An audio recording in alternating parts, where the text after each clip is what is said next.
దేవుని పరిశుద్ధ నామానికి మహిమ కలుగును గాక.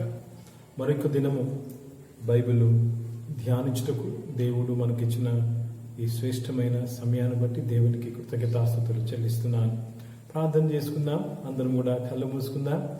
పరిశుద్ధ తండ్రి, జీవం గల దేవ, ఈరోజు మీ వాక్యం ద్వారా మాతో నీవు మాట్లాడి మమ్మల్ని ఆశీర్వదించి దీవించుమని యేసుక్రీస్తు పరిశుద్ధ నామమున ఈ ప్రార్థనకి వేడుకొంచున్నాము తండ్రి, ఆమేన్. దేవునికి కృతజ్ఞతాస్తుతులు చెల్లిస్తున్నాను. ప్రియ దేవుని బిడ్డలారా, దేవుడు గొప్ప దేవుడు, గొప్ప కార్యాలు చేసేవాడు. దేవుడు మనందరి జీవితంలో కోరుకుంటుంది ఏంటి తెలుసండి? మనము ఆత్మీయంగా ఎదగాలని, మనము పరిపూర్ణములు కావాలనని. That is the desire of God, that we become perfect in our spiritual life.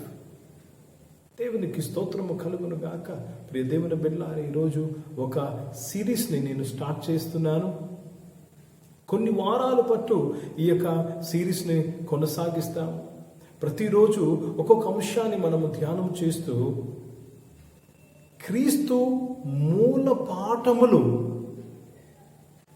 బలంగా మనం నేర్చుకొని ముందుకు సాగిపోదాం. కనుక మనము ధ్యానం చేస్తున్న పాఠ్య భాగము హెబ్రీలకు రాసిన పత్రిక 6వ అధ్యాయము మొదటి 2 వచనాలు. Hebrews chapter 6 versus 1 and 2. చాలా శ్రద్ధగా ఈ వాక్య లేక ఈ బైబిల్ స్టడీలో పాల్గొవాలి. ఏదో అటు ఇటు తిరుగుతూ లేక 4-5 పనులు చేస్తూ ఈ బైబిల్ స్టడీలో మీరు పాల్గొంటే మీకు అర్థం అవ్వదు. ప్రియ దేవుని బిడ్డలారా, ఇది ఒక రోజు తర్వాత రోజు ఇది కంటిన్యూ అయ్యేది. కాబట్టి ప్రతిరోజు శ్రద్ధతో భక్తితో దీన్ని వింటకు మీరు ప్రయత్నం చేసినప్పుడు దేవుడు మీ కొరకు కోరిన స్థాయిలోనికి మీరు వెళ్తారు. మీకు తెలుసా, క్రైస్తవ జీవితము ఒక ప్రయాణము. క్రైస్తవ జీవితము ఆయన రాజ్యములో మనము ప్రయాణిస్తున్నాము. దేవుడు అంటున్నాడు, మనము సాగిపోవాలి. Let us go on. చాలా మంది క్రైస్తవ జీవితంలో ఒక దగ్గర ఇరుక్కుపోయి ఉన్నారు, లేక ఒక స్థాయి వరకు వచ్చి ఆగిపోయి ఉన్నారు. కానీ దేవుడు కోరుతున్నాడు, యూ షుడ్ గో ఆన్, మీరు సాగిపోవాలి. చదువుదామా? హెబ్రీలు రాసిన పత్రిక 6వ అధ్యాయము మొదటి 2 వచనాలు. కాబట్టి నిర్జీవ క్రియలను విడిచి మారు మనసు పొందుటయు, దేవుని అందరి విశ్వాసమును, బాప్తిస్ములను గూర్చిన బోధయు, హస్త నిక్షేపణమును, మృతుల పునరుత్థానమును, నిత్యమైన తీర్పును అను పునాది మరలా వేయక క్రీస్తును గూర్చిన మూలోపదేశములను మాని సంపూర్ణములగుటకు. చాలా ముఖ్యమైన మాట. సంపూర్ణమగునట్లు మనము సాగిపోదము. దేవుడు ఏమి కోరుతున్నాడు తెలుసండి? మీ జీవితంలో, నా జీవితంలో మనము సంపూర్ణములు అవ్వాలి. You have to become perfect. God is calling you to perfection. దాని కొరకు ఏమవ్వాలంటే అండి, మనము సాగిపోవాలి. ఇంకా మనము మూలోపదేశములు, క్రీస్తు యొక్క మూల పాఠములోనే మనము ఉండిపోతే దేవుని రాజ్యంలో ముందుకు ఎలా సాగుతాము? ఏంటండి మూలోపదేశాలు? ఏంటండి? మారు మనస్సు, నిర్జీవ క్రియలను విడిచి మారు మనస్సు, తర్వాత దేవుని యందు విశ్వాసము, 3వది బాప్తిస్ముల గురించిన బోధ, 4వది హస్త నిక్షేపణ, 5వది పునరుద్ధానము, మృతుల పునరుద్ధానము, 6వది నిత్యమైన తీర్పు. ప్రియదేవుని బిడ్డలారా, మన యొక్క బైబిల్ ధ్యానం అంతయు కూడా ఈ 6 విషయాల్లోనే మనం అలాగ ఉండిపోతే ముందుకు సాగలేమంటున్నాడు భక్తుడు కూడా. మనము సంపూర్ణములు కావాలంటే ముందుకు సాగిపోవాలి. ఈ 6 బోధలు నీవు తెలుసుకొని ఉండాలి. దేవునికి స్తోత్రము. ఆయన పరిశుద్ధ నామానికి మహిమ కలుగును గాక. ఈరోజు ఆ మొట్టమొదటి మూలాంశమును, మూల పాఠాన్ని మనము ఒకసారి గమనిద్దాము, ధ్యానిద్దాము. ఏంటండి? మొట్టమొదటిది మారు మనస్సు. నిర్జీవ క్రియలను విడిచిన మారు మనసు. ఇంగ్లీష్ బైబిల్లో రాయబడ్డది repentance from dead works. Repentance from dead works. ఏంటండి నిర్జీవ క్రియలు? అది మనము ధ్యానించునై ఉన్నాము. దానికి ముందు ప్రియ దేవుని బిడ్డలారా, ఈ యొక్క ప్రయాణములో ముందుకు సాగిపోదము అని ఈ మాట మనము ఈరోజు అంశంగా మనం తీసుకుందాం. Let us go on. ముందుకు సాగిపోవాలి. దేని కొరకు? పరిపూర్ణులగుటకు సాగిపోవాలి. ఈ ముందుకు సాగిపోవాలని ఈ ప్రయాణములో దేంతో ఆరంభిస్తున్నాడు దేవుడు అంటే మారు మనసు అనే మాటతో ఆరంభిస్తున్నాడు. కనుక ఒక క్రైస్తవ జీవిత ప్రయాణము దేనితో ఆరంభిస్తుందో తెలుసా? మారు మనస్సు. Repentance from dead works. దేవునికి స్తోత్రము కలుగును గాక. మార్కు సువార్త 1వ అధ్యాయము 15వ వచనాన్ని చదువుదాం. మార్కు సువార్త 1వ అధ్యాయము 15వ వచనము. మారు మనసు అనే ఈ వైఖరి, మారు మనసు అనేది నీ జీవిత శైలి అయిపోవాలి. It should become your life style. That should be a part of your life. You repent and come closer to God. చదువుదామండి మార్కు సువార్త 1వ అధ్యాయము 15వ వచనము. కాలం సంపూర్ణమై ఉన్నది, దేవుని రాజ్యము సమీపించి ఉన్నది. మారు మనసు పొంది సువార్త నమ్ముడని చెబుతూ దేవుని సువార్త ప్రకటించుచు గలిలేకు వచ్చాను. దేవునికి స్తోత్రం కలుగును. దేవుని రాజ్యము సమీపించినది. చూడండి, everything is to do with the Kingdom of God. ప్రతిదీ దేవుని రాజ్యముకు సంబంధమైనది. నువ్వు రక్షింపబడ్డావు దేని కొరకు తెలుసా? దేవుని రాజ్యము కొరకు. ఎందుకు? నీ ఆత్మీయ జీవితంలో ఎదుగుతున్నావు తెలుసా? ఎదగాలి తెలుసా? దేవుని రాజ్యములో ముందుకు వెళ్ళుటకు. దేవునికి స్తోత్రము కలుగును గాక. We have come entered into the kingdom of God. You have to proceed forward into the kingdom of God. చాలా మంది రక్షణ పొందుకున్నాం. ఎస్, దేవునికి స్తోత్రం, దేవుని రాజ్యంలో ప్రవేశించాం. కానీ ముందుకు వెళ్ళాలి కదా, ముందుకు వెళ్ళాలి. గనుక మనము ధ్యానం చేస్తున్న అంశం లెట్ us go on. ముందుకు సాగిపోవాలి. సో నేను రక్షణ పొందుకున్నాను కాబట్టి దేవుని రాజ్యంలో నేను ముందుకు సాగిపోతాను అని అంటే అది తప్పండి. రక్షణ కేవలము రాజ్యములో ప్రవేశించుటకే. కానీ రాజ్యములో ముందుకు వెళ్ళాలంటే మిగతావన్నీ కూడా నీవు నేర్చుకుని ఉండాలి. దేవునికి స్తోత్రము కలుగును గాక. గనుక your voyage starts with repentance. Attitude of repentance should be built in your life as an on going process. అది ఒక జీవిత విధానమై ఉండాలి. దేవునితో నీ జీవితాన్ని సరి చేసుకుంటూ నువ్వు ముందుకు కొనసాగిపోవాలి. యోహాను సువార్త 16వ అధ్యాయము 8వ వచనంలో పరిశుద్ధాత్ముడే మన పాపములను, మన యొక్క తప్పిదములను ఒప్పింప చేస్తాడు. జాన్ చాప్టర్ 16:8 చదువుదామండి. ఆయన వచ్చి పాపములను గూర్చియు నీతిని గూర్చియు తీర్పును గూర్చియు లోకమును ఒప్పింపజేయును. ప్రియ దేవుని బిడ్డలారా, పరిశుద్ధాత్ముడు మనలను మారు మనస్సులోనికి నడిపిస్తుంటారు. కనుక దేవునికి స్తోత్రము కలుగును గాక. So do you have the life of repentance? నీవు మారు మనస్సు లేక పశ్చాత్తాపపడే ఈ స్వభావము నువ్వు కలిగి ఉన్నావా? At the end of the day, నువ్వు పడకకు వెళ్ళినప్పుడు, ప్రభా ఈరోజు నీకు విరోధముగా చేసిన తప్పిదముల విషయమై నేను క్షమాపణ కోరుతున్నానని అడుగుతావా? నీవు is repentance your life style? దేవునికి స్తోత్రము, దేవుని పరిశుద్ధ నామానికి మహిమ కలుగును గాక. దావీదు భక్తుడు 139వ కీర్తన 23-24 వచనాలు అంటాడు, తండ్రి నన్ను పరిశోధించి నన్ను తెలుసుకునము అంటాడు. నీకు విరోధముగా ఏదైనా తప్పు నాలో ఉంటే నాకు తెలియపరచు ప్రభా అంటాడు. He's asking God, Lord, if is anything which is not right in my life, show me, my God. దేవునికి స్తోత్రము కలుగును గాక. ప్రియ దేవుని బిడ్డలారా, ఈ విధంగానే మనము దేవుని రాజ్యములో ముందుకు వెళ్తాము. 1 యోహాను పత్రిక 1వ అధ్యాయము 8-9 వచనాలు చదువుదాం. 1 యోహాను పత్రిక 1వ అధ్యాయము 8-9 వచనాలు. దేవునికి స్తోత్రము కలుగును గాక. మారు మనసు అనే అలవాటు నీకు కలిగి ఉన్నావా? Do you get yourself right with God? Do you set right your life with God? తప్పులు చేయడము సహజమే, మన మానవ యొక్క బలహీనత. we commit mistakes, but do you repent and get right with God? 1 యోహాను పత్రిక 1వ అధ్యాయము 8-9 వచనాలు చదువుదాం. మనము పాపము లేని వారమని చెప్పుకుని ఎడల మనము పాపము లేని వారమని చెప్పుకునే ఎడల మనలను మనమే మనమే మోసపుచ్చుకుంటున్నాము. మోసగించుకుంటున్నాము. చాలా సార్లు మనము మోసగించుకుంటున్నాం, మనకు మనమే మోసగించుకుంటున్నాము. నేను చేసింది కరెక్ట్ అని చెప్పుకొని మనకు మనమే మోసగించుకుంటున్నాము. నేను చేస్తున్న పని కరెక్ట్ అని చెప్పుకొని మనకు మనమే మోసగించుకుంటున్నాము. తర్వాత చదువుదామా? మరియు మనలో సత్యం ఉండదు. మనలో సత్యం ఉండదు. మనలో సత్యం ఉండదు. తర్వాత చదువుదాం. మన పాపములను మనము ఒప్పుకొని ఎడల మన పాపములు మనము ఒప్పుకొని ఎడల you have to confess your sins. నీ పాపములు నువ్వు ఒప్పుకోవాలి. దేవునికి స్తోత్రము కలుగును గాక. నీవు పాపములు ఒప్పుకోకుండా నీవు క్షమింపబడవు.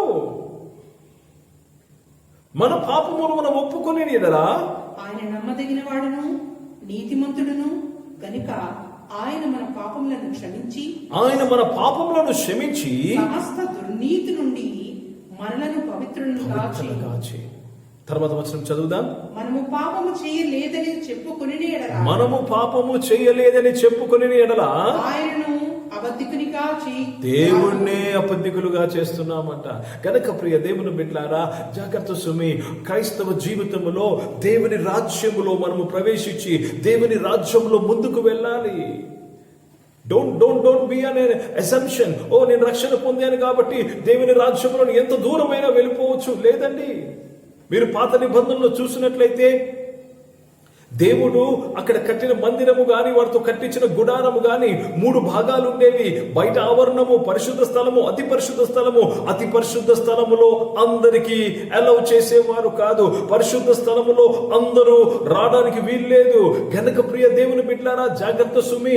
నీవు అనుకోవచ్చు దేవుని రాజ్యంలో ప్రవేశించిన నేను ఎక్కడికైనా వెళ్ళిపోగలమని. కాదండి. It is a journey. You have to qualify your self.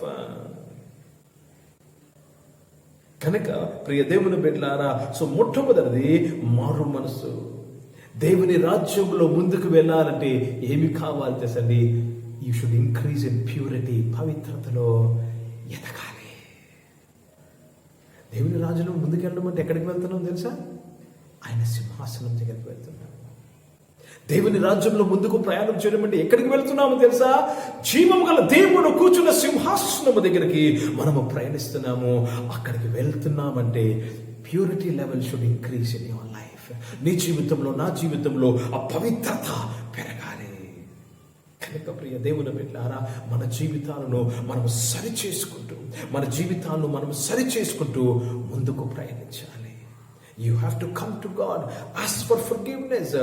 చాలా సార్లు మనం చేసినంత కరెక్ట్ అనుకుంటాము, కానీ ఒకసారి కూర్చొని ఆలోచన చేస్తే మనం అది అర్థం చేసుకున్నప్పుడు, ప్రభా నన్ను క్షమించు ప్రభా, నేను కరెక్ట్ అనుకొని చేశాను కానీ ఇది తప్పు ప్రభా అని ఎప్పుడైతే దేవుని దగ్గర మనం ఆ తప్పును ఒప్పుకుంటామో, ఆయన నమ్మదగిన వాడు, నీ పాపములను క్షమిస్తాడు.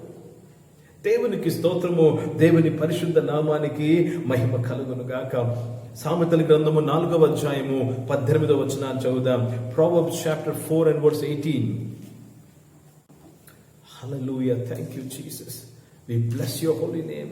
పవిత్రత విషయమై మనం ముందుకు సాగాలండి. You have to live a pure life.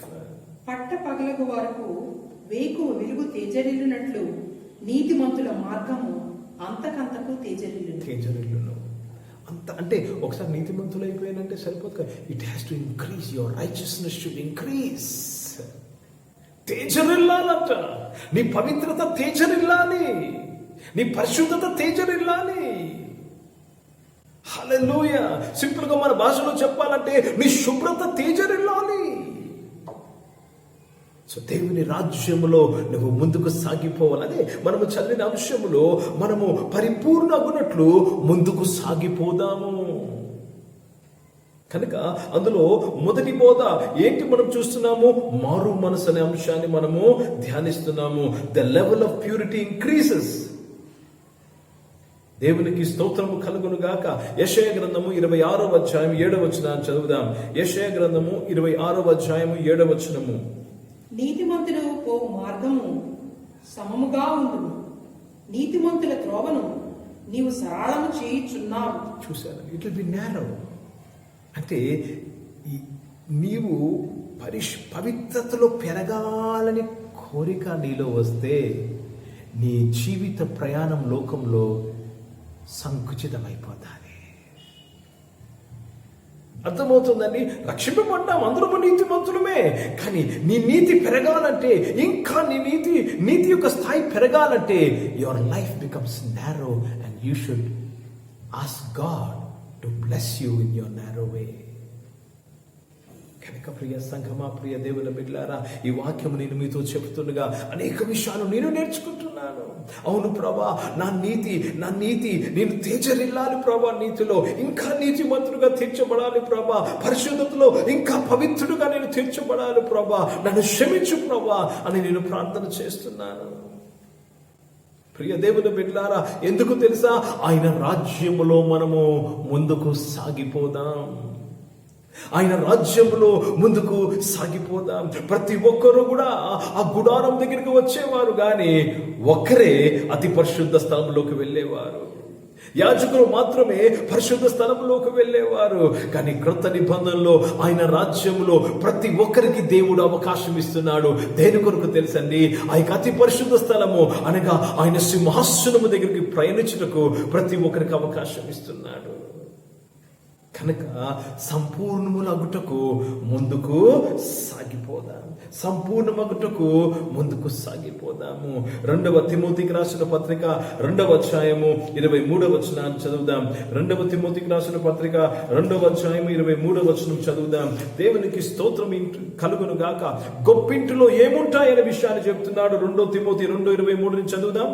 నేర్పు లేని మూడుల వితర్కములు జగడములను పుట్టించునని ఎరిగి అట్టి వారిని విసర్జించును. 2వ తిమోతికి రాసిన పత్రిక 2వ అధ్యాయము 23వ వచనం 20వ వచనం చదువుదాం. అనునది గొప్పింటిలో వెండి పాత్రలను బంగారు పాత్రలను మాత్రమే కాక కర్రవియు మంటివియు కూడా ఉండును. వాటిలో కొన్ని ఘనతకును కొన్ని ఘనహీనతకును వినియోగింపబడు. చూడండి, కొన్ని ఘనతకును కొన్ని ఘనహీనతకును వినియోగింపబడను. ప్రియ సంఘమా, ప్రియ దేవుని బిడ్డలారా, దేవునికి స్తోత్రము కలుగును గాక. గొప్పిల్లగానే దేవుని రాజ్యం ఇది. గొప్పిల్లగానే దేవుని రాజ్యము. దేవుడు ఆయన రాజ్యములో పిలిచిన ప్రతి ఒక్కరికి అవకాశం ఇస్తున్నాడు. ముందుకు కొనసాగుటకు, ఒక ఘనహీనమైన పాత్రగా ఉండటకు ఆయన అవకాశం ఇస్తున్నాడు. కానీ చాలా మంది ఇంకా మూలోపదేశములోనే, ఇంకా ఆ మెయిన్ బేసిక్ డాక్టర్ లోనే ఉండిపోయాం. అదొకటి చాలా అనుకుంటాము.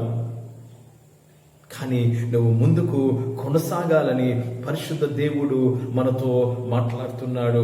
దేవునికి స్తోత్రము. దేవుని పరిశుద్ధ నామానికి మహిమ కలుగును గాక.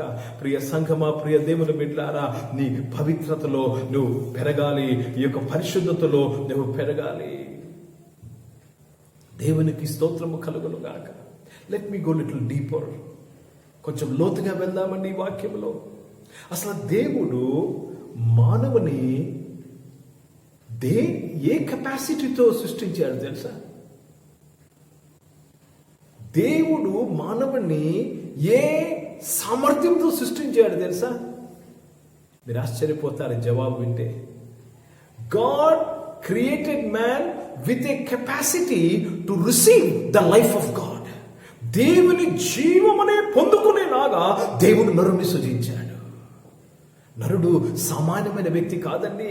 భూమి మీద ఈ సృష్టి అంతట్లో నరుడు సామాన్యమైన వ్యక్తి కాదు.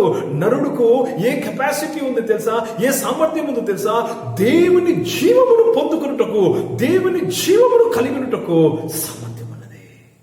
Angels don't have this. No other creation has this. But man has the capacity to receive the life of God. You have the capacity to receive the life of God. దేవుని జీవమును పొందుకునే సామర్థ్యము, ఆ యొక్క అవకాశము నీలో ఉన్నది. హల్లెలూయా. దేవునికి స్తోత్రము కలుగును గాక. అందుకే దేవుడు జీవవృక్షమును పెట్టాడు. జీవవృక్షము, నువ్వు ఆ వృక్షం ఫలము తిన్నప్పుడు నువ్వు జీవం పొందుకుంటావు. కానీ మానవుడు ఏమి కోరుకున్నాడండి? జ్ఞానమును, మంచి చెడులను తెలివనిచ్చే చెట్టును ఆయన కోరుకున్నాడు. ప్రియ సంగమా, ప్రియ దేవుని బిడ్డలారా, man has the capacity to manifest the life of God. దేవుని జీవాన్ని పొందుకోవడం మాత్రమే కాదు కానీ దేవుని జీవాన్ని కనపరిచే సామర్థ్యము మానవునికుంది. దేవునికి స్తోత్రము కలుగునుగాక. If God wants to send his life into somebody in the creation, it is only man he can send his life into. దేవుడు ఆయన జీవాన్ని ఈ సృష్టి మీద ఎవరిలోనా పంపించాలంటే ఒకే ఒక వ్యక్తిలో పంపించగలడు, ఒకే ఒక సృష్టములో పంపించగలడు. అది మానవుల్లో మాత్రమే పంపించగలడు.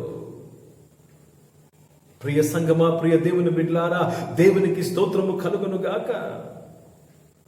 దేవుని జీవము మానవుడు కలిగి ఉండకపోతే, దేవుని జీవము నీవు కలిగి ఉండకపోతే, దేవుని జీవము నేను కలిగి ఉండకపోతే, దేని కొరకు నేను సృజింపబడ్డాను ఆ విషయంలో ఫెయిల్ అయిపోయాను. You are a failure. I am a failure if I don't have the life of God. హల్లెలూయా. దేవునికి స్తోత్రము కలుగును గాక. దేవుని పరిశుద్ధ నామానికి మహిమ కలుగును గాక. ప్రియ దేవుని బిడ్డలారా, మానవుని యొక్క ప్రాథమిక పని ఏంటి తెలుసా? ఫంక్షన్ ఏంటి తెలుసా? దేవుని నివాసము. You know what is your primary function? You should be the dwelling place of God. That is your primary function. తర్వాత ఫ్యామిలీ, ఉద్యోగము, సంపాదన ఇవన్నీ తర్వాత సెకండరీ. కానీ ప్రాథమిక దేవుని యొక్క ఉద్దేశం ఏంటి తెలుసా? మానవుని విషయంలో దేవుని నివాసముగా నీవు ఉండాలని. కనుక దేవునికి స్తోత్రము, దేవుని పరిశుద్ధ నామానికి మహిమ కలుగునుగాక. ప్రియ సంగమా, ప్రియ దేవుని బిడ్డలారా, క్రీస్తు స్వభావం లేని ప్రతి స్వభావం విషయంలో నీవు మారు మనసు పొందుకోవాలి. దేవునికి స్తోత్రము కలుగునుగాక. Anything which is not like Christ in you have to ask forgiveness. క్రీస్తులాగా నువ్వు క్షమించలేకపోతే క్షమాపణ అడగాలి. క్రీస్తులాగా నువ్వు ప్రేమించలేకపోతే క్షమాపణ అడగాలి. క్రీస్తులాగా నువ్వు దయ చూపించలేకపోతే దేవుని క్షమాపణ అడగాలి. ఈ రోజుల్లో చాలా మంది మనకి నచ్చినట్టు జీవిస్తున్నాము. జాగ్రత్త సుమి, నువ్వు రక్షింపబడ్డావు దేని కొరకు తెలుసా? నువ్వు ముందుకు కొనసాగి దేవుని జీవము కలిగి ఉన్నట్టుకు దేవుడు నిన్ను పిలిచాడు.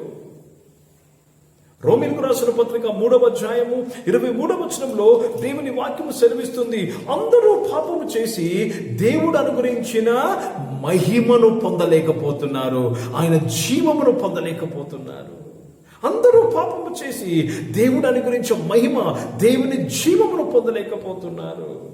కనుక ప్రియ సంగమా, ప్రియ దేవుని బిడ్డలారా, దేవునికి స్తోత్రము. దేవుడు ఆదామును సృజించినప్పుడు ఆదాము దేవుని యొక్క జీవమును ప్రత్యక్షపరచుటకు దేవుడు ఆదామును సృజించాడు. గాని ఆదాము అందులో ఫెయిల్ అయిపోయాడు. కానీ యేసుక్రీస్తు వారు అందులో గెలిచారు. Jesus had the life of God. ఈయన నా ప్రియ కుమారుడు, ఈయన యందు నేను ఆనందిస్తున్నానని తండ్రి అయిన దేవుడు యేసు ప్రభువారి విషయము సాక్ష్యం ఇచ్చాడు. ప్రియ సంఘమా, ప్రియ దేవుని బిడ్డలారా, దేవునికి స్తోత్రము కలుగును గాక. కనుక మనము క్రీస్తులో ఆయన జీవము కలిగినట్టుకు మనకు కూడా అవకాశం ఉన్నది. రోమీయులకు రాసిన పత్రిక 8వ అధ్యాయము 29వ వచనాన్ని చదువుదాం. Romans chapter 8 and verse 29. యేసు ప్రభువారు చదువుదామండి. 8:29 చదువుదాం. ఎందుకనగా తన కుమారుడు అనేక సహోదరులలో జ్యేష్ఠుడగునట్లు దేవుడు ఎవరిని ముందు చూడండి, జాగ్రత్తగా గమనించాలి. యేసు ప్రభువారు మనందరికంటే జ్యేష్ఠుడు. అంటే తర్వాత మనం ఉన్నాం లైన్లో, మనం ఉన్నాం అక్కడ. మరలా చదువుదాం, జాగ్రత్తగా మీరు వినాలి. సహోదరులందరిలో ఆయన జ్యేష్ఠుడు అంటే తర్వాత నీవున్నావు. దేని కొరకు నీవు ఉన్నావు తెలుసా? దేని కొరకు నీవు యేసు ప్రభు వెనకాతలో ఉన్నావు తెలుసా? తండ్రి జీవము కలిగి ఉండటకు, దేవుని జీవము నీలో రావటకు. ఇప్పుడు చదువుదాం, జాగ్రత్తగా గమనించాలి. ప్రియ దేవుని బిడ్డలారా, you have the capacity to carry God's life. కానీ నువ్వెవరి జీవాన్ని మోస్తున్నావు? ఎవరి జీవము కలిగి ఉన్నావు? చదువుదామా? ఎందుకనగా తన కుమారుడు అనేక సహోదరులలో జ్యేష్ఠుడగునట్లు దేవుడు ఎవరిని ముందు ఎరిగెనో వారు తన కుమారునితో సారూప్యము గల వారపుటకు. చూడండి, ఆయన కుమారునితో దేవుడు ఎవరిని ముందు ఎరుగను అంటే దేవుడు జగత్ పునాది వేయబడక మునిపే నిన్ను ఎన్నుకున్నాడు. దేని కొరకు ఎన్నుకున్నాడు తెలుసా? ఆయన జీవము నీలో ఉంచుటకు, ఆయన జీవము నీలో పంపించుటకు ఆయన నిన్ను ఎన్నుకున్నాడు. దేవునికి స్తోత్రము కలుగును గాక. ఆయన ఎన్నుకున్నాడు, ఆయన నిన్ను శుభ్రపరుస్తున్నాడు, నీ జీవితాన్ని ముందుకు కొనసాగించమంటున్నాడు. ఎందుకు తెలుసా? ఆయన జీవము నీలో పోయిటకు. చదువుదామా? కంటిన్యూ చేద్దాం. కుమారుని సారూప్యము గల వారపుటకు వారిని ముందుగా నిర్ణయించి మరియు ఎవరిని ముందుగా నిర్ణయించును వారిని పిలిచెను. దేవుడు నిన్ను పిలిచాడు, దేవుడు నన్ను పిలిచాడు. దేని కొరకు తెలుసా? మళ్ళీ శుభ్రపరిచి ఆయన జీవమును మనలో పంపుటకు. నువ్వేం చేస్తున్నావు? ఆయన పిలుపుకు లోబడుతున్నావా? నీ జీవితాన్ని మార్చుకుంటున్నావా? లేక ఇంకా వేషధారణ జీవితం నువ్వు జీవిస్తున్నావా? నీకు నచ్చిన జీవితాన్ని జీవిస్తున్నావా? అపవాదికి నచ్చిన జీవితాన్ని జీవిస్తున్నావా? ఏ జీవితాన్ని నువ్వు జీవిస్తున్నావు? దేవుడు నిన్ను పిలుస్తున్నాడు, నిన్ను రమ్మంటున్నాడు. దేవుడు హీస్ కాలింగ్ యూ. కనుక దేవుడు ఎవరిని ముందుగా నిర్ణయించానో దేవుడు వారిని పిలిచెను. తర్వాత చదువుదాం. ఎవరిని పిలిచెను వారిని నీతిమంతులుగా చేసెను. ఎవరిని నీతిమంతులుగా చేసెను వారిని మహిమపరచడం అంటే ఏంటి తెలుసా? ఆయన జీవము మీలో పంపుట. What is the purpose of you? నీ యొక్క దేవుడు నిన్ను రక్షించుకుంటూ ఉద్దేశం ఏంటనుకుంటున్నావు? మహిమపరచటకు. ఒకే విధంగా మహిమపరచబడతామంటే ఆయన జీవము మనలోకి వచ్చినప్పుడు. కనుక ప్రియ దేవుని బిడ్డలారా, నువ్వు మారు మనసు కలిగిన జీవితము జీవించాలి. You have to live a life of repentance. దేవునికి స్తోత్రము, ఆయన పరిశుద్ధ నామానికి మహిమ కలుగును గాక. ఎఫెసీయులకు రాసిన పత్రిక 1వ అధ్యాయము 4వ వచనాన్ని చదువుదాం. ఎఫెసీయులకు రాసిన పత్రిక 1వ అధ్యాయము 4వ వచనము. ఎట్లనగా తన ప్రియునియందు తాను ఉచితముగా మనకు అనుగ్రహించిన తన కృపా మహిమను కీర్తి, ఆయన కృపా మహిమకు కీర్తి కలుగునట్లు. చూడండి, దేవుని యొక్క మహిమకు కీర్తి ఎప్పుడు కలుగుతాది తెలుసా? ఆయన జీవం నీలో వచ్చినప్పుడు. హల్లెలూయా. కృపా మహిమకు కీర్తి కలుగునట్లు తన చిత్త ప్రకారమైన దయా సంకల్పము చెప్పున యేసుక్రీస్తు వారి ద్వారా తనకు కుమారులుగా స్వీకరించుటకై నిన్ను మనలను ముందుగా తన కోసం నిర్ణయించుకొని. దేవుడు ఎందుకు నిర్ణయించుకున్నాడు తెలుసా? ఆయన కృపా మహిమకు కీర్తి కలిగినట్లు. ఎప్పుడు తెలుసా? దేవుని కృపా మహిమ ఆయన జీవము నీలో వచ్చినప్పుడు. కనుక ప్రియ దేవుని బిడ్డలారా, మారు మనసు తగిన జీవితాన్ని నువ్వు జీవిస్తున్నావా? నీలో క్రీస్తు సంబంధమైంది ఏది? ప్రతిదీ క్రీస్తు సంబంధము కానిది ప్రతిదీ వ్యర్థమే, రబ్బిష్. నీలో క్రీస్తు సంబంధము కాని మాటలు వ్యర్థము, క్రీస్తు సంబంధము కాని ప్రేమ వ్యర్థము, క్రీస్తు సంబంధము కాని మంచి పని కూడా వ్యర్థమే. క్రీస్తు సంబంధము కాకపోతే ఇట్ ఈస్ రబ్బిష్. ఫిలిప్పీలకు రాసిన పత్రిక 3వ అధ్యాయము 8-9 వచనాలు చదువుదాం. ఫిలిప్పీలకు రాసిన పత్రిక 3వ అధ్యాయము 8-9 వచనాలు. నిశ్చయముగా నా ప్రభువైన యేసుక్రీస్తును గూర్చిన అతి శ్రేష్టమైన జ్ఞానము నిమిత్తమై సమస్తమును నష్టముగా ఎంచుకొనుచున్నాను. క్రీస్తును సంపాదించుకొని ధర్మశాస్త్ర మూలమైన నా నీతిని కాక క్రీస్తునందలి విశ్వాసం వలనైన నీతి అనగా విశ్వాసమును బట్టి దేవుడు అనుగ్రహించు నీతి గలవాడనై ఆయన యందు అగుపడు నిమిత్తము ఏ విధము చేతనైనను మృతులలో నుండి నాకు పునరుద్ధానం కలగవలెనని. దేవునికి స్తోత్రములైంది. ప్రియ దేవుని బిడ్డలారా, దేవుని దృష్టికి నీతిగా నువ్వు అగపడాలి. ప్రియ సంగమా, ప్రియ దేవుని బిడ్డలారా, చాలా సార్లు మనుషులు సంతోషపరచుటకు మనము జీవిస్తూ ఉంటాం. క్రైస్తవులుగా మనుషులు సంతోషపరచాలనుకుంటాం. మనుషులు సంతోషపరచుటకు పరచుట ద్వారా దేవుడు నీ కొరకు సిద్ధపరిచిన గమ్యంలోనికి నువ్వు చేరలేవు. You cannot reach where God has purposed you to go. దేవునికి స్తోత్రము కలుగును గాక. దేవుడు మన కొరకు కలిగిన ఉద్దేశము, గొప్ప ఉద్దేశములు కలిగి ఉన్నాడు. He has great plans for you. And if you want to reach what God has planned for you, you should be pleasing God. నువ్వు దేవుణ్ణి సంతోషపరిచే వ్యక్తిగా నువ్వు జీవించాలి. గలతీయులకు రాసిన పత్రిక 1వ అధ్యాయము 10వ వచనాన్ని చదువుదాం. Galatians chapter 1 and verse 10 చదువుదామండి. ఇప్పుడు నేను మనుషుల దయను సంపాదించుకొన చూచుచున్నానా, దేవునిది సంపాదించుకొన చూచుచున్నానా? చూసారా, పౌలు గలతీ సంఘానికి చెప్తున్నాడు, నువ్వు మనుషుల దయ సంపాదించుకొనుకు చూసుకుంటున్నావా, లేక దేవుని దయ సంపాదించుకొనుకు చూసుకుంటున్నావా? ప్రతి ఒక్కరి ముందు ఈ యొక్క విషయం పెట్టబడిందండి. ఎవరి దయను సంపాదించుకోవాలని కోరుకుంటున్నావు? చాలా శాతం మంది మనుషుల దయను సంపాదించుకోవాలని కోరుకుంటున్నారు. కానీ ప్రియ దేవుని బిడ్డలారా, నీవు దేవుని దయ సంపాదించుకుంటేనే దేవుడు నీ కొరకు నిశ్చయించిన స్థలములోనికి నువ్వు ప్రయాణించగలవు. Only you should get an approval from God. మనుషుల యొక్క అభిప్రాయము ట్రాష్. నీ కొరకు మనుషులు ఏమనుకుంటున్నారో అది దేనికి పనికిరాదండి. దేవుడు నీ కొరకు ఏమనుకుంటున్నాడో అది లెక్కలోకి వస్తుంది. What people are thinking about you doesn't matter. ప్రియ దేవుని బిడ్డలారా, దేవుడు నీ కొరకు ఏమనుకుంటున్నాడో అది ముఖ్యము. కనుక ప్రియ దేవుని బిడ్డలారా, నీలో క్రీస్తు లేని ఎటువంటి జీవితమైనా పాపముతో సమానం. నువ్వేమి చేయాలి? మారు మనసు పొందుకోవాలి. హెబ్రీయులకు రాసిన పత్రిక 6వ అధ్యాయంలో 1వ వచనంలో మనము చదివిన మాట, నిర్జీవ క్రియలను విడిచి, ఇంగ్లీష్ బైబిల్లో repentance from dead works. Repentance from dead works. దేవునికి స్తోత్రం. నిర్జీవ క్రియలు, మంచి క్రియలు, అపవాది క్రియలు, నిర్జీవ క్రియలు. 3 క్రియలండి. మంచి క్రియలు వివరణ అవసరం లేదు, అందరికీ తెలుసు. అపవాది క్రియలు వివరణ అవసరం లేదు, అందరికీ తెలుసు. నిర్జీవ క్రియలు అంటే అర్థమైంది. మరి నిర్జీవ క్రియలను విడిచి, repentance from dead works. What are dead works? దేవునికి స్తోత్రము కలుగును గాక. Dead works are good works with wrong motives. తెలుసా? నిర్జీవ క్రియలు అంటే చెడు ఉద్దేశముతో కూడిన మంచి పనులు.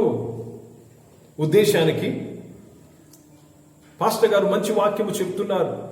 పాస్టర్ గారు మంచి వాక్యం దేని కొరకు చెప్తున్నారు? ఆత్మల పంట కొరకు చెప్తున్నారా, తన పేరు కొరకు చెప్తున్నారా?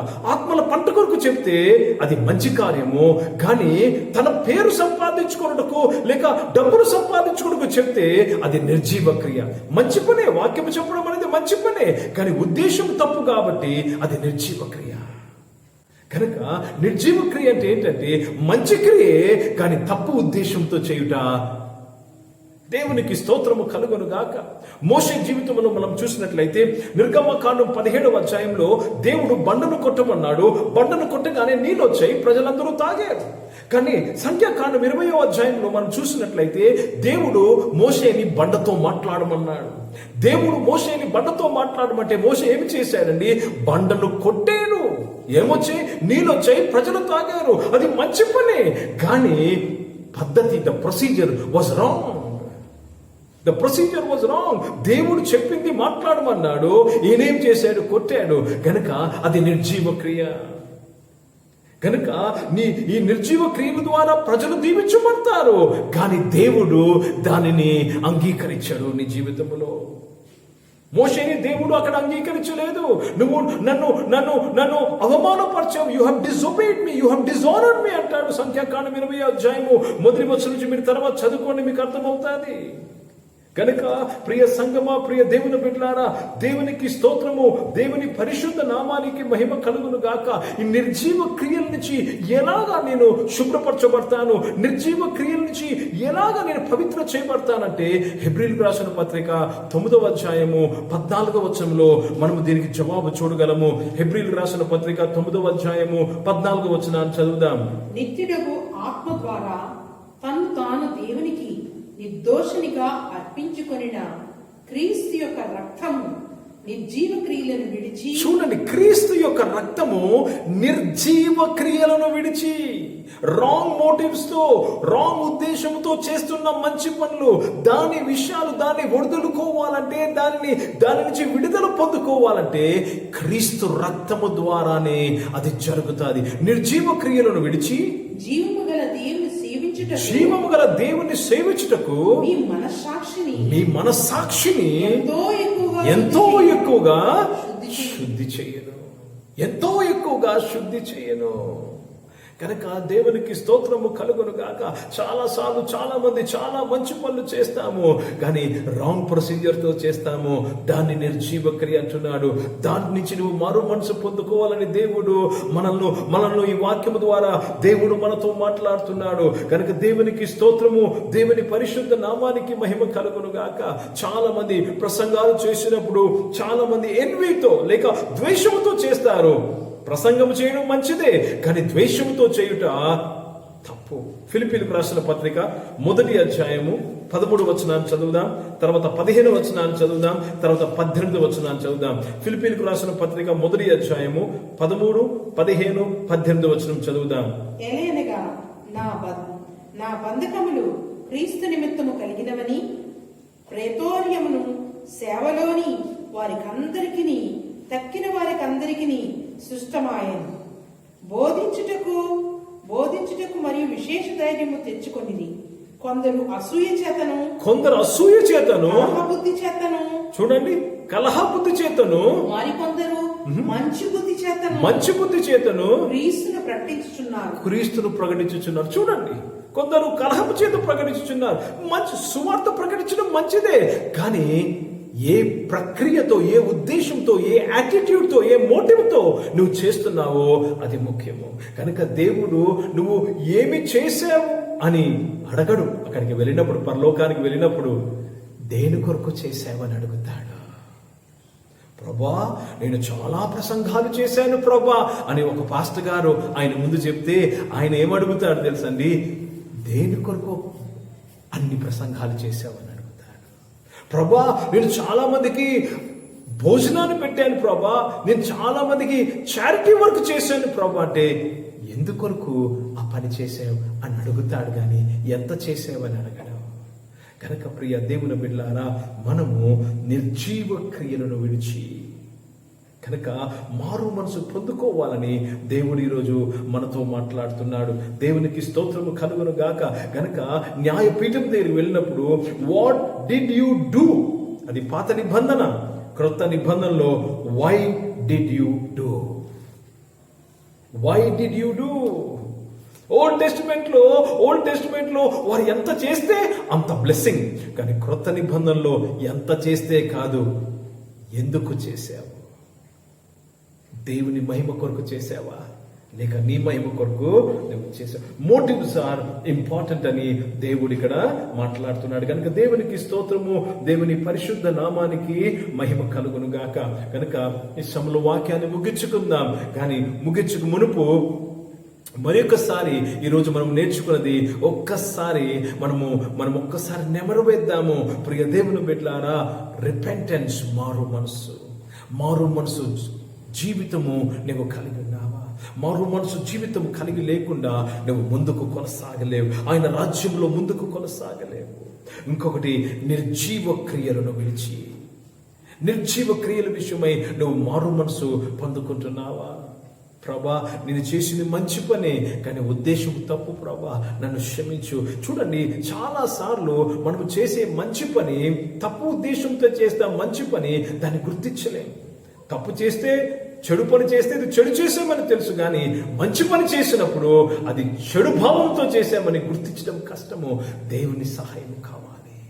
దేవుని అడగాలి, ప్రభా నన్ను పరిశోధించి నన్ను తెలుసుకో ప్రభా, దేవా నన్ను పరీక్షించి నన్ను తెలుసుకో ప్రభా, నీకు ఆయాసకరమైనది ఏదైనా ఉన్నట్లయితే నాకు తెలియపరచు ప్రభా అని దేవుని అడగాలి. కనుక ప్రియ సంగమా, ప్రియ దేవుని బిడ్డలారా, మనము ఈ యొక్క స్పిరిచువల్ లైఫ్లో, ఈ యొక్క ఆత్మీయ జీవితంలో ముందుకు కొనసాగుదాము. కనుక మారు మనసు తగిన జీవితాన్ని మారు మనసు తగిన జీవితాన్ని జీవిద్దాము. ప్రార్థన చేసుకుందాం. అందరము కళ్ళు మూసుకుందాం, ప్రార్థన చేసుకుందాం. ప్రతిరోజు హెబ్రీ రాసిన పత్రిక 6వ అధ్యాయం మొదటి 2 వచనాలు మీరు చదవాలి. ప్రతిరోజు చదవండి. అందులో ఉన్న 6 మూల పాఠాలు బేసిక్ ప్రిన్సిపల్స్ ని మనము ధ్యానిస్తున్నాం. ఈరోజు మొట్టమొదటిది మనము ధ్యానించాం, నిర్జీవ క్రియల విషయంలో మారు మనసు. ప్రార్థన చేసుకుందాం. ప్రియ పరిశుద్ధ తండ్రి, జీవం గల దేవా, మీ వాక్యము ద్వారా నీవు మాతో మాట్లాడి మమ్మల్ని ఆశీర్వదించినందుకు స్తోత్రములు. ఈ వాక్యం విన్న ప్రతి ఒక్కరి కొరకు నేను ప్రార్థన చేస్తున్నాను, వారి కుటుంబాల కొరకు ప్రార్థన చేస్తున్నాను ప్రభా. ఈ ప్రయాణంలో, ఈ ఆత్మీయ జీవితంలో ప్రతి ఒక్కరము ముందు కొనసాగుటకు నీ కృపను దయచేసావు నాయన తండ్రి. మేము ఎవరము నిర్లక్ష్యంగా కాక ప్రభా, సత్యమును అనుసరించు ప్రభా, నిర్జీవ క్రియలను విడిచిపెట్టుటూ ముందుకు వెళ్ళటకు సహాయం చేయమని యేసుక్రీస్తు పరిశుద్ధ నామమున ఈ ప్రార్థనకి వేడుకుంటున్నాను తండ్రి.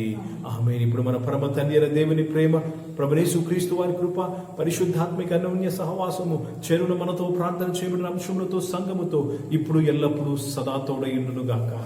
ఆమేన్. దేవునికి స్తోత్రం. అందరికీ వందనాలండి. God bless you. Praise the lord.